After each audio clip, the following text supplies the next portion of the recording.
할렐루야. 주님께서 나사로가 죽은 상황에서 사흘이나 지난 다음에 마르다와 마리아의 집, 나사로의 집에 찾아가셨습니다. 그곳에서 하신 말씀이 오늘 여러분들이 함께 읽으신 말씀이요. 나는 부활이요 생명이니 나를 믿는 자는 죽어도 살겠고 무릇 살아서 나를 믿는 자는 영원히 죽지 아니하리라. 이 부활의 축복이 우리 한양 가족들, 말씀을 듣는 모든 성도들의 축복이 되시기를 바랍니다.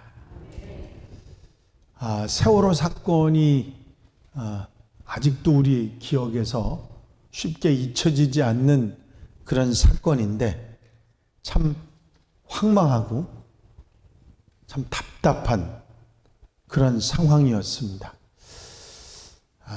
중계를 하지 않았다면 마음이 아프지를 않았을지도 모르겠는데 그걸 다 생생하게 볼 수 있었기 때문에 더더욱이 마음이 많이 아팠던 기억이 납니다.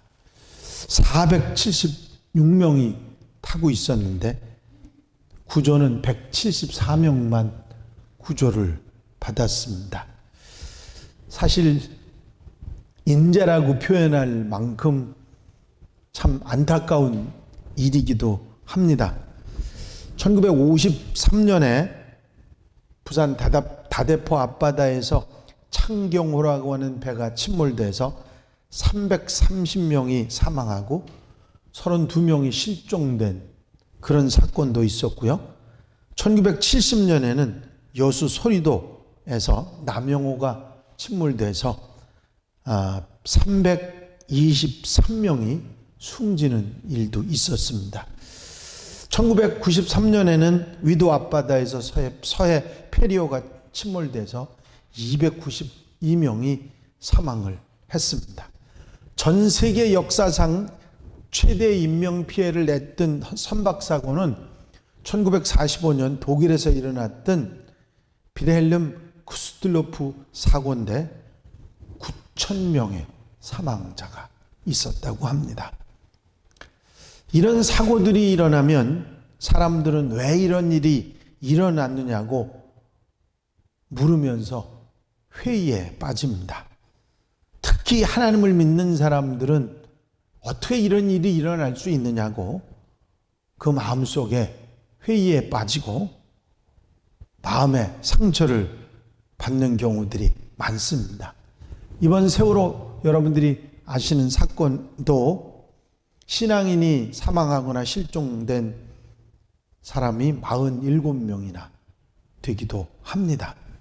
예수님 당시에도 실로암 망대 붕괴 사건이 누가복음 13장 4절에 나오는데 무려 18명이 망대에 깔려서 돌에 깔려 죽었습니다.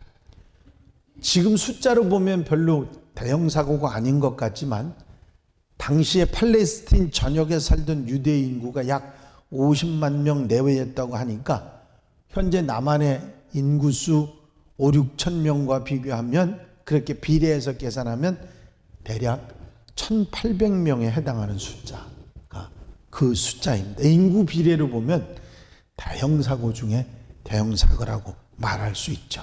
왜 이런 일이 일어났습니까? 하고 사람들이 질문을 던졌는데 바리새인들은 현장에서 사망한 사람들은 그들의 죄 때문이라고 이야기를 했고 죽은 사람들이 죄 때문에 징계를 받아서 그렇게 됐다 하는 얘기입니다. 하지만 예수님은 또 실로암에서 망대가 무너져 치어 죽은 18사람이 예루살렘에 거한 모든 사람보다 죄가 더 있는 줄 아느냐? 너희에게 이르노니 아니라 너희도 만일 회개하지 아니하면 너희도 다 이와 같이 망하리라 하셨습니다. 죄 문제가 아니었다는 말씀이죠.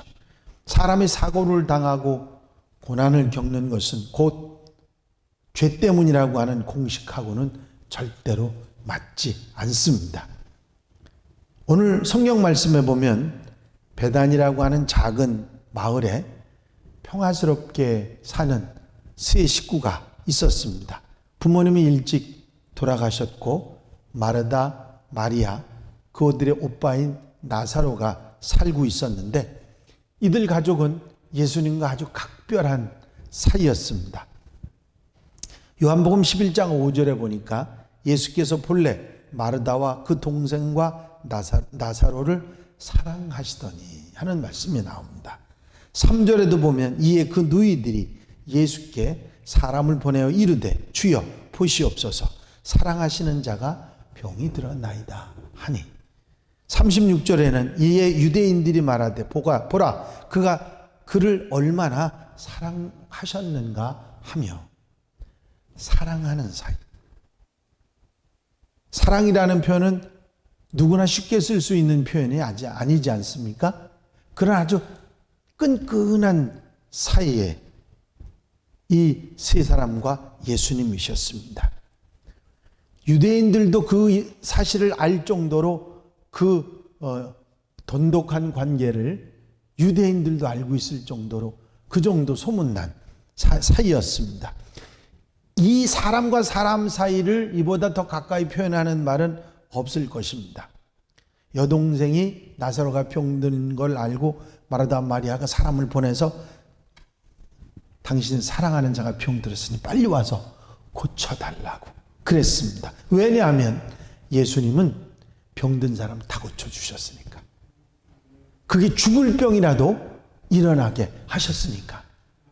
심지어는 죽은 자도 살아나게 하신 주님이셨으니까. 빨리 오셔서 이 병든 오라비의 몸에 손을 얹으면 일어날 것 같다. 죽을 병이 걸렸어도 일어날 것 같다고 생각했기 때문에 사람을 보냈는데 주님은 그 소식을 듣고서도 오지 않으셨습니다. 여기에서 우리는 그렇게 해서 오시지 않아서 나사로가 죽은 얘기가 있고, 물론 나중에 주님이 오셔서 그들에게 좋은 교훈을 주시고 일으켜 살려주셨지만 그 나사로가 영원히 산 것이 아니라 다시 제명이 돼서 죽었죠. 자, 여기서 우리에게 중요한 교훈 몇 가지가 있는데, 우리가 주님의 사랑을 끔찍하게 받는 사람이라도 때로는 사고를 당할 수도 있고 고통에 처할 수도 있고 죽을 수도 있다고 하는 사실을 이 나사로 이야기 속에서 우리는 분명히 알 수가 있습니다.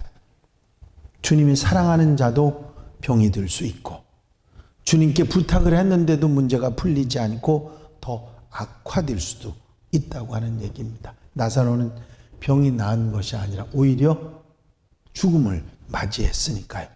결국은 주님이 사랑하는 자도 죽는다 하는 사실을 우리는 분명히 깨닫습니다. 그리고 이 땅에 사는 사람들은 누구든지 앞서거니 뒤서거니 하기는 하지만 모두 죽음을 맞이한다는 사실은 분명하게 우리가 깨닫게 되는 것입니다. 여기서 우리에게 중요한 교훈이 뭐냐면 부활입니다. 우리에게 아주 중요한 교훈은, 이 부활은 다시 죽는 부활의 얘기가 아니거든요. 이 부활에 대한 예시를 이 나사로의 이야기를 통해서 주님은 말씀하시면서 영원히 죽지 않는 영생에 대한 가르침을 우리에게 주셨던 것이죠. 여러분, 주님의 사랑을 받는 우리가 왜 사고를 당하고 고난을 당하는가? 고난에도 물론 이유가 있습니다. 아무런 의미 없는 고난은 흔하지 않으니까요. 때때로는 우리는 병이 들거나 문제를 당하거나 상상할 수 없는 그런 어려움을 겪는 경우들이 있습니다. 이유도 모르게, 때로는 바라지 않았는데 엎친 데 덮친 격으로 나사로처럼 이 세상에 할 일이 아직도 많은데 죽을 때가 아닌데 하나님의 부르심을 받을 수도 있는 것입니다. 그런데 그 이유를 우리가 분명히 깨닫지 못하게 되면 긴 어둠의 터널을 지나는 것처럼 우리 마음이 힘들어지는 것이 사실입니다. 여러분, 만약에 이런 상황이 계속되는데 우리에게 주님의 부활이 없고 부활신앙이 없다면 성경이 말씀하는 그대로 우리가 세상에서 가장 불쌍한 사람입니다. 아멘입니까? 그런데 바로 이 부활의 신앙을 나사로를 통해서 주님께서는 예표로 보여주셨고, 그리고 당신께서 부활하시고 승천하심으로 우리에게 영원한 소망을 주셨다고 하는 사실입니다. 이 나사로가 병들어서 죽게 된 이유를 주님 뭐라고 말씀하셨냐면 하나님의 영광을 위해서다, 그렇게 말씀하십니다. 예수께서 이르시되 내 말이 네가 믿으면 하나님의 영광을 보리라 하지 아니하였느냐.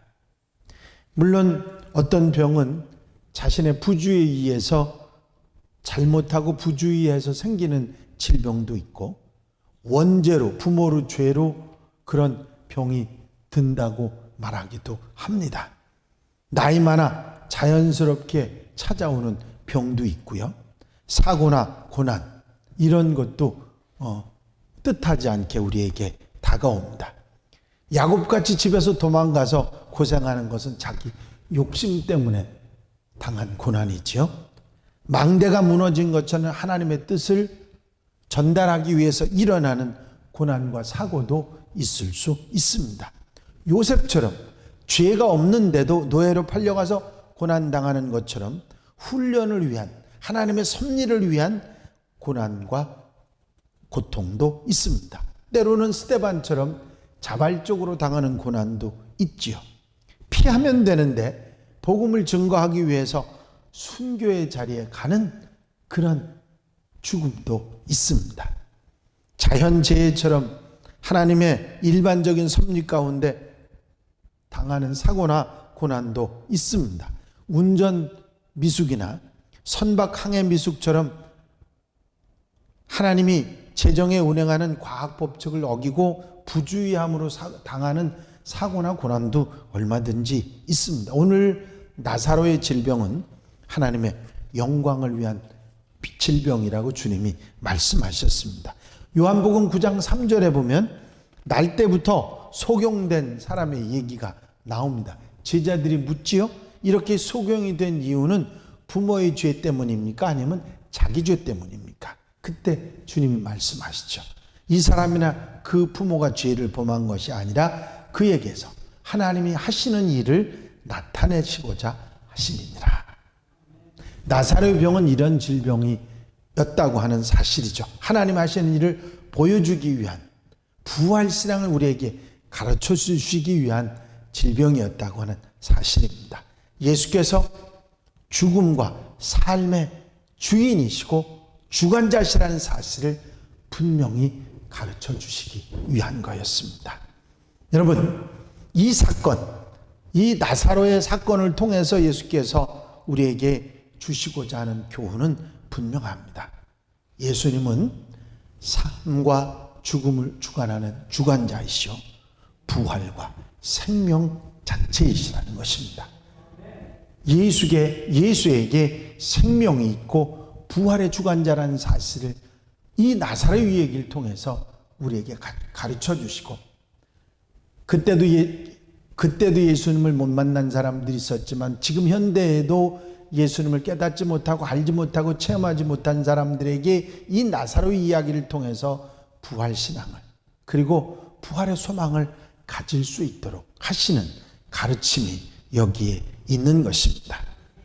주님께서는 무덤 앞에 가셔서 죽은 지 사흘이나 돼서 냄새가 나는 그곳에서 문을 열어놓으시고, 돌문을 열어놓으시고 나사로야 나오너라 하시지요. 당신이 죽음을 극복하고 이길 수 있는 부활의 주인이 되신다는 사실을 이걸로 보여주신 거예요. 썩은 시체, 3일이나 지나서 썩고 냄새가 나는 시체가 일어나서 붕대를 칭칭 갖고 나왔던 것입니다. 여러분, 주님이 어떤 분이시냐? 그분은 죽음과 삶의 주관자시고 생명이시고 부활의 주인이신 분이 바로 우리 주님입니다. 여러분, 주님의 말씀, 명령의 말씀이 얼마나 대단한 능력이 있는지 우리는 잘 알고 있는데, 이 죽음을 이기도록 한 이 명령은 엄청난, 정말 상상할 수 없는 권능의 명령이었던 것을 우리가 압니다. 하지만 이성만능주의자들이나 경험만능주의자들은 이런 사실들을 믿거나 인정하지 못합니다. 스피노자라고 하는 사람은 만일 누구라도 나를 위해서 요한복음 11장에 있는 나사로의 부활 기사를 진실로 입증해 주는 사람이 있으면 나는 내가 세운 철학을 파괴하고 기독교인이 되겠다. 기독교인은 그렇게 되는 게 아닙니다. 기독교인 무언가 증명을 해줘서 그렇게 믿는 것이 기독교인의 믿음이 아니거든요. 독일의 합리주의 신학자인 파울루스는 기절한 나사로를 무덤에서 꺼내 바깥 바람 쐬어서 호흡을 회복했다. 3일씩이나 된 사람이요. 어쨌든 그런 말들을 하면서 예수전을 쓴 르낭이라고 하는 사람은 예수에 대한 신앙이 식어가자 베다니의 세 남매와 짜고 술책을 부렸다. 그런 말도 했습니다. 자신이 알지 못하는 것은 진실이 아니라고 생각하는 사람들의 말이죠. 자신이 경험하지 않은 것은 절대로 믿지 않으려고 하는 사람들입니다. 이런 사람들은 절대로 주님의 부활을 믿지 않죠. 아마 눈으로 봤어도 안 믿었을 겁니다. 내가 지금 귀신을 보지, 영을 보지, 그러지 주님을 부활하셨다고 생각하지 않았을 것입니다. 왜? 자신들의 경험으로는 있을 수 없는 일이고 생각으로는, 이성으로는 못 받아들이는 일이니까 그렇습니다. 그래서 제자들이 주님의 시체를 도둑질했다가 거짓으로 주님을 부활했다고 속였다고 그런 얘기들을 했던 것입니다.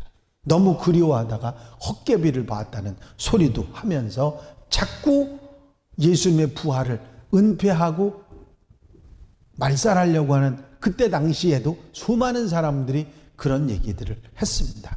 그런데 여러분, 제자들이 그 큰 돌문을 군사들이 지키고 있는데 옮겨놓고 시체를 훔쳐갈 수 있었습니까? 상황이? 있을 수 없는 일입니다.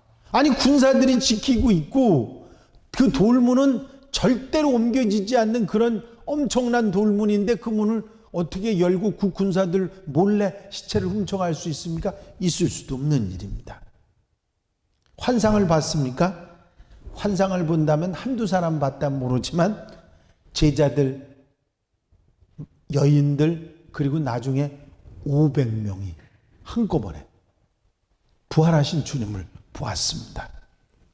주님께서 돌아가셨다는 걸 확인하기 위해서 옆구리에 창을 찔러서 피를 다 쏟게 만들지 않았습니까? 그 주님이 다시 살아나신 것입니다. 아멘? 여러분, 그 주님이 부활하셨다는 사실을 우리가 더욱 분명하게 확실하게 알 수 있는 것은 그 다음에, 주님의 부활 사건이 있은 다음에 제자들이 어떻게 바뀌었는지를 보면 금방 알 수 있습니다.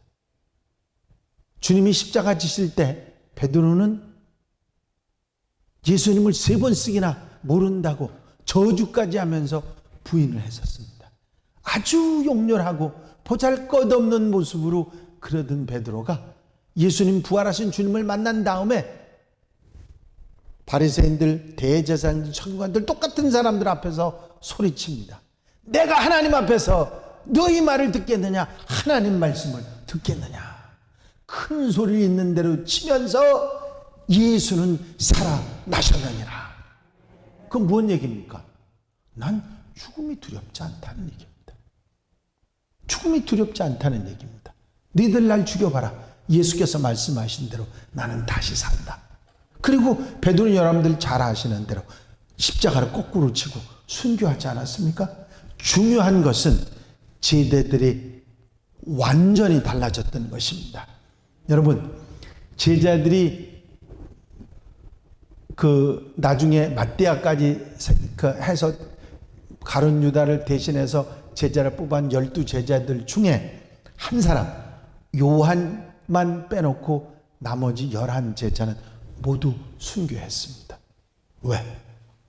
부활신앙이 그들에게 없었다면 절대로 순교를 선택할 사람은 아무도 없습니다. 주님이 부활하지 않았다면 그 처절한 고난을 당하며 주를 위해서 죽을 수 있겠습니까?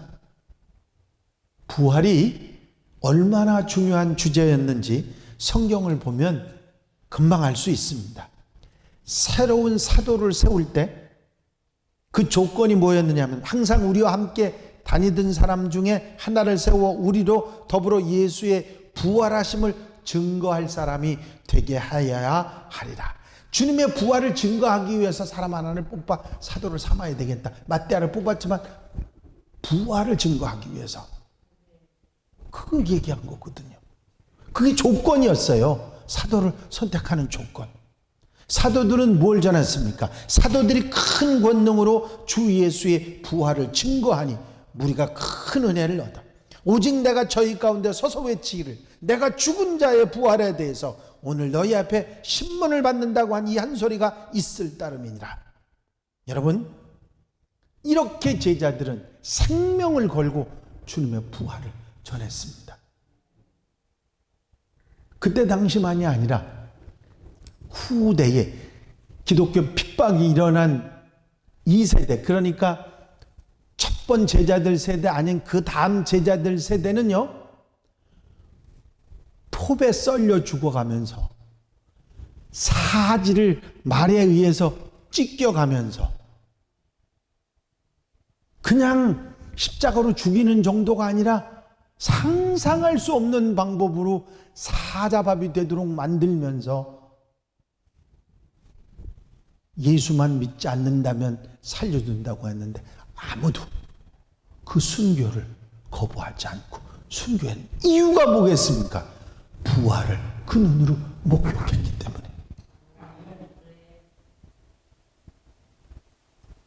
우리가 부활을 말하는 것은 이들의 이 순교적 순교신앙이 있었기 때문에 우리가 자신있게 후대의 그리스도인들이 부활을 믿고 부활을 신앙을 가지고 살아갈 수가 있는 것이죠. 예나 지금이나 예수님의 부활에 대해서 말하는 걸 듣기 싫어하는 사람들은 얼마든지 있습니다. 믿지도 않고 받아들이지 않고. 그런데 우리 주님은 부활이요 생명이신 분이십니다. 그래서 우리가 막연한 부활신앙이 아니라 체험 있는 확고한 부활한 믿음을 가지고 살기를 원하시는 것이 주님입니다. 그래서 나사로의 사건도 보여주셨고 당신께서 부활하신 사건 하루도 이틀도 아니고 50일이나 같이 제자들과 함께 계시면서 그들을 가르치고 보여주시고 알려주시고 그 신앙을 확증해 주셨던 거죠. 간단한 얘기가 아닙니다. 굉장히 모든 순간순간 주님의 부활을 잊어버릴라 잊어버릴 수 없도록 확고부동하게 그냥 망치로 땅땅 두드려 박듯이 제자들에게 그렇게 확인을 시켜 주셨던 것이죠. 여러분, 우리는 주님의 부활을 믿고 부활신앙을 회복하고 많은 사람들에게 부활신앙을 증거하는 하나님의 백성들이 되어야 될 줄로 믿습니다. 어정쩡하게 있을 것 같아 그런 얘기가 아니라 주님의 부활은 확실히 일어났고 우리는 부활을 믿습니다. 그 믿음을 다른 사람들에게 증거하고 전해야 되는 것이죠. 우리가 그것을 마음속에 받아들이지 못하고 믿지 못하고 의심하고 힘들어하기 때문에 우리 삶 속에서 우리가 무슨 위험이 오면 통째로 흔들리는 것입니다. 여러분, 부활신앙은 십자가의 사죄의 은혜, 사죄의 은총과 함께 부활신앙은 우리의 신앙을 지탱해 주는 기둥 중의 기둥입니다. 십자가와 부활이 기독교인들에게 있어서 두 기둥이라고 하는 얘기를 하지요. 이 사실, 신앙의 두 기둥이 십자가와 부활이라는 사실을 우리는 절대로 흔들리지 말고 믿고 나가는 하나님의 백성들이 되어야 될 줄로 믿습니다. 부활을 체험했던 제자들에게 있어서 얼마나 엄청난 변화가 일어났느냐 하면 그들이 예수님 말씀대로 오순절 마가의 다락방에 성령 체험을 한 이후에는 완전히 달라진 사람들이 됐습니다. 그 한 사람 한 사람 제자들의 변화로 인해서 하루에 3,000명, 5,000명이 회개하고 돌아오는 역사가 일어났던 것이죠. 부활의 체험적인 신앙이 얼마나 우리에게 소중한 것인지 우리는 분명히 알아야 됩니다. 여러분, 언제 어디서나 이 부활의 신앙으로 무장하는 여러분들이 되시기를 바랍니다. 닥터 홀의 조선회상이라고 하는 책이 있습니다. 우리 한국의 선교 개척자로 일생을 바친 의사 부부였던 부모 아래에서 태어나서 훗날 다시 의사인 아내와 함께 한국의 의료 선교사로 와서 16년을 살아갔던, 복음 선교하며 살아갔던 닥터 셔우드 홀의 자서전이 닥터 홀의 조선 회상입니다. 그분은 98세까지 사시면서 하나님 나라를 위해서 열정을 가지고 봉사를 하셨는데 그분의 열정에 의해서 우리나라의 최초로 결핵 요양소가 세워졌고 1932년 남대문을 그린 우리나라 최초의 크리스마스 시일이 발행되기도 했습니다. 그의 아버지인 제임스 홀 선교사는 조선의 의료 선교사로 와서 환자를 치료하다가 전염병에 걸려서 젊은 나이에 남매 둘을 남겨놓고 하늘나라에 갔습니다. 그의 어머니인 로제타 홀은 남편뿐 아니라 딸도 어린 나이에 조선에서 잃었습니다. 의사인 그녀는 남편을 먼저 천국에 보낸 후에 미국에 가서 미국에 있으면서 절망하고 슬퍼한 것이 아니라 평양에 병원을 세우기 위해서 모금운동을 하고 한국의 시각장애인들을 돕기 위해서 점자 공부를 했습니다. 김 에스더를 유학시켜서 한국인 최초로 의학 박사가 되게 했고 다시 한국에 돌아왔지만 6개월 만에 3살 된 딸 에스더를 천국에 보내야 했습니다. 그러나 원망하지 않았습니다. 먼저 간 남편의 이름을 붙여 홀 기념병원을 세웠고 어린 딸을 생각하며 전염병으로 죽어가는 어린이들을 위해서 에디스 마거리트 어린이 병동을 세웠습니다. 그뿐만 아니라 지금 2대 부속병원이 된 동대문 부인병원을 세워서 무지한 부인들을 치료했고 고려대학교 의과대학의 전신인 경성 여자의학 전문학교를 세워서 의사들을 배출시키고 자신이 점자를 공부해서 시각 청각 장애인들을 공부시켰습니다. 자신을 환영한 것이 아니라 핍박하고 죽이려는 사람들이 많은 조선 땅인데 어떻게 연약한 여인의 몸으로 남편과 딸을 잃고 외아들을 기르면서 조선 땅에서 그런 일을 할 수 있었을까요? 그녀에게 다시 그 딸과 남편을 만날 수 있던 부활의 신앙이 없었다면 절대로 할 수 없는 일입니다. 여러분, 그 아들은 그 어머니를 회상하면서 그 어머니의 부활의 신앙을 나도 믿고 의지하고 따라가고 있다고 말하고 있습니다.